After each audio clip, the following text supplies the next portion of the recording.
The question is, I hit my daily calorie count, but I'm always higher at the fats. What effect does eating too much fat have? Now, I'm going to answer this question from a body composition standpoint. So, how much fat loss occurs? How much muscle loss occurs? What's your metabolism? How many calories are you burning in a given day?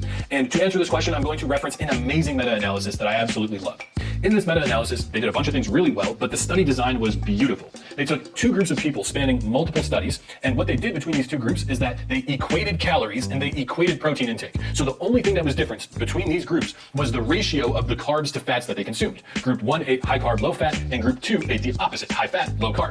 And what difference did they find between them? Nothing.